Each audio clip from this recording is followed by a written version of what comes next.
안녕하세요. 이번에는 제6강 삼국시대의 가야 연맹의 성립과 발전을 살펴보도록 하겠습니다. 가야 연맹은 주전 1세기에서 주후 6세기까지 존속했었던 나라들입니다. 철기의 부국과 함께 낙동강 하류의 변환 지역에서 여러 가야국이 세워지게 됩니다. 이들은 연맹 왕국을 이루고 농업과 철기 문화의 발전을 바탕으로 성장하게 됩니다.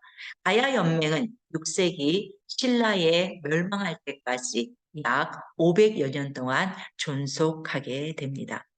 삼국유사의 가락국기의 김수로의 탄생 신화와 함께 가야의 역사가 기록되어 있습니다.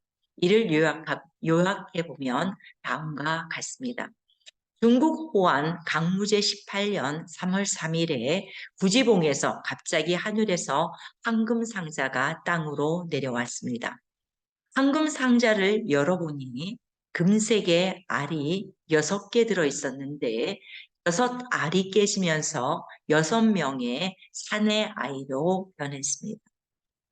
구지봉에 9명의 촌장들이 모여 먼저 나타난 사람을 추대하여 임금으로 모셨고 이가 바로 가락국의 시조라고 합니다. 이렇게 해서 탄생한 가락국의 시조는 황금상자에서 태어났으므로 이 성을 금이라 했고 또한 6개의 알 중에서 먼저 태어났다고 하여 이름은 수로라 했습니다. 그리고 나라 이름은 대가락 혹은 가야국이라 했습니다. 그리고 나머지 5사람은 각각 5가야의 왕이 되었습니다. 가락 건국 7년 수로왕은 왕후를 맞이했습니다. 왕후는 인도의 아유타국에서 시집온 공주로 성은 허씨요 이름은 항옥으로 나이는 16세였습니다. 허항옥 왕후는 10명의 왕자를 낳았는데 첫째는 왕업을 잇게 하고 2명은 어머니의 성인 허씨를 따르게 했습니다. 이들은 도학을 배워 선인이 되었다고 기록되어 있습니다. 이러한 건국 신화를 가진 가야가 성장하고 발전한 지역은 낙동강 유역이었습니다. 기원을 전후한 시기에 철기 문화가 보급되면서 이 지역에서는 부족 사회의 통합이 진전되었습니다. 이에 따라 변한 12국으로 불리는 작은 나라들이 형성되기 시작했고 작은 나라들의 통합이 한 단계 더 전진되어 여섯가야가 만들어졌습니다. 김수로는 김해의 금강가야의 왕으로 2, 3세기경에는 금강가야가 가야 연맹을 주도하게 되었습니다. 백제가 있었던 땅이 원래는 마한 지역이었습니다. 그리고 신라가 있었던 지역이 진한 지역이었고 이 가운데 변한 지역이 있었습니다. 변한 지역은 옛부터 철로 유명한 그런 지역이었습니다. 철 생산으로 유명한 지역이었고 이 변한 지역이 변한에 12개의 작은 나라들이 모여서 통합을 이루면서 6가야가 형성되어지고 6가야가 이제 가야 연맹을 이루게 되었습니다. 이 6가야를 보면은 우에 성상가야, 그다음에 대가야, 그다음에 고령가야, 아라가야, 그다음에 소가야, 금강가야였습니다. 가야 연맹 정기 시대 때 김해에서 발달되었던 금강가야가 맹주 역할을 했었고 금강가야가 532년도에 신라의 병합됨으로 말미암아서 이제 가야 연맹의 맹주는 고령에서 있었던 대가야가 역할을 하게 되었습니다. 그러나 560년경에 이 대가야도 신라에 이제 통합되면서 가야 연맹 전부 신라에 병합되어지게 됩니다.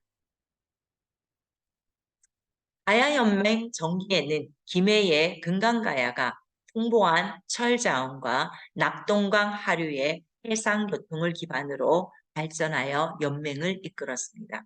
금강가야는 질 좋은 철을 생산하여 철제 무기를 만들었으며 철제 농기구를 사용하여 농업 생산력을 높였습니다. 철을 만드는 원료인 쇠덩이를 화폐처럼 사용하기도 했습니다. 또한 낭만과 외등과 교류하면서 다양한 문화를 수용하고 독창적인 문화를 창조하였습니다. 그러나 400년경 고구려 광개토 대왕이 신라에 침입한 외를 격퇴하는 과정에서 금강가야도 이제 공격을 받게 됩니다. 이로 인해 금강가야는 세력이 위축되어 맹주의 주의를 잃게 되었습니다. 금강가야가 쇠퇴하자 고구려로부터 직접적인 피해를 입지 않은 고령의 대가야가 후기 가야를 가야연맹을 주도하였습니다. 대가야는 농업에 유리한 입지 조건과 풍부한 철 생산을 가지고 있었습니다. 그래서 5세기 후반 후기 가야 연맹은 삼국이 경쟁하는 틈을 타 소백산맥 서쪽까지 세력을 확장할 수 있었습니다. 또한 중국 남도에 사신을 보내고 신라에 침입한 고구려를 물리치는 데 도움을 주는 등 국제적인 위상을 높였습니다. 그러나 6세기 이후 신라가 영토 확장에 박차를 가하게 되자 가야 연맹의 결속은 흐트러졌습니다. 그 결과 532년 금강가야가 신라의 투항 이후 가야의 여러 나라가 연이어 신라에 편입되었습니다. 562년 대가야가 신라의 이사부가 이끄는 군대에 항복함으로써 가야의 역사는 이제 막을 내리게 됩니다. 그렇다면 해상교역의 중심지로 발전하면서 철의 교역과 활발한 해상 무역을 통해 일찍이 경제와 문화가 발달했던 가야는 왜 멸망했을까 하는 것입니다. 고구려, 백제, 신라 등도 초기에는 소국 연맹체로 시작했지만은 삼국은 그 단계를 넘어 중앙집권적 국가로 발전하는 데 성공을 했습니다. 따라서 넓은 영토를 효율적으로 다스릴 수 있는 통치 체계를 갖추게 되었습니다. 그러나 가야 연맹에 속해 있던 작은 나라들은 각기 정치적인 독자성을 유지했기 때문에 경제적, 문화적으로 다른 지역과 통합하지 못했고 근본적으로 신라나 백제에 비해 강력한 군대와 권력을 유지할 수 없었습니다. 따라서 가야연맹은 삼국과의 경쟁에서 결국 도태될 수밖에 없었습니다. 가야는 비록 신라의 정복 혹은 병합되었으나 그 문화와 인물마저 소멸된 것은 아니었습니다. 오히려 신라의 역사와 문화 발전에 큰 영향을 미치게 되었습니다. 가야의 궁중음악, 특히 가야금은 신라에 전해져 신라의 궁중악기로 지탁되었습니다. 또 금강가야, 왕족의 후예들은 신라의 귀족으로 받아들여져 신라의 삼국 통일에 기여하게 됩니다. 금강가야의 마지막 왕인 부영왕의 아들인 김무력은 관산성 싸움에서 백제를 크게 무찔렀고 그의 손자는 다름 아닌 삼국 통일의 1등 공신이라 할 수 있는 바로 김유신 장군이었습니다. 가야연맹은 중앙집권국가로 성장하지 못했지만 철기를 바탕으로 독특한 문화를 발전시켰습니다. 가야 무덤에서는 철로 만든 말의 투구 및 전사 투구와 철갑옷 등이 많이 출토되었습니다.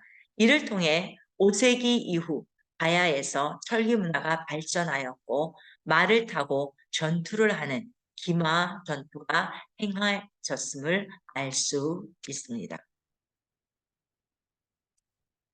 또한 가야의 토기는 신라와 비슷한 것들도 있지만 독특한 모양도 많고 종류도 다양합니다. 가야 문화의 유산인 가야금, 또 그것을 만든 악성 우룩에 대해서 한번 살펴보도록 하겠습니다. 삼국사기가 전하는 우룩과 가야금에 대한 이야기는 이러합니다. 가야의 가실왕은 음률이 12달을 상징하는 12현금을 만들고 악사인 우룩에게 명하여 12곡을 창작하게 했습니다. 그러나 가야가 혼란스러워지자 우룩은 악기를 가지고 신라의 진흥왕에게 기순하게 됩니다.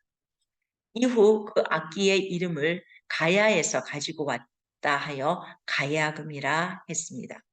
진흥왕은 우룩을 충주에 정착시키고 계고, 법지, 만덕 세 사람으로 하여금 우룩에게서 음악을 배우도록 했습니다.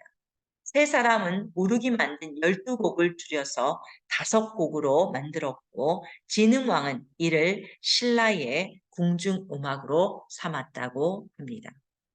우룩은 조국인 대가야를 배신했다는 오명을 안고 살았지만 그의 음악과 가야금은 신라의 궁중음악으로 자리 잡음으로써 예술적으로는 신라를 정복했다고도 할 수 있을 것입니다. 우르기 신라로 망명한 후 정착했던 충주시에는 그가 가야금을 연주하였다는 데서 이름이 유래한 상금대가 있고 상금대에는 그를 추모하는 비가 있습니다. 또한 그의 고향이었던 고령, 즉 대가야에도 가야금 모양의 우룩 기념탑이 세워져 있습니다. 우룩이 진흥왕의 배려로 정착했던 곳은 충주라는 도시입니다. 그리고 그 충주에 우룩이 가서 남한강을 바라보면서 가야금을 탔었던 그 자리를 황금대라고 부르면서 지금은 그를 기념하는 기념비와 이렇게 정자가 세워져 있습니다. 그리고 왼쪽에는 고령시에 우르게 고향이었던 고령시의 가야금 현상으로 우룩 기념탑이 세워져 있습니다. 이상으로 삼국시대 때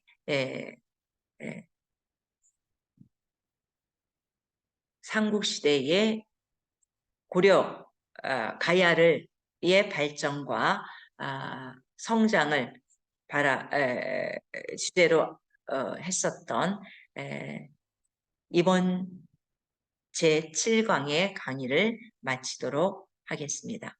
네, 감사합니다.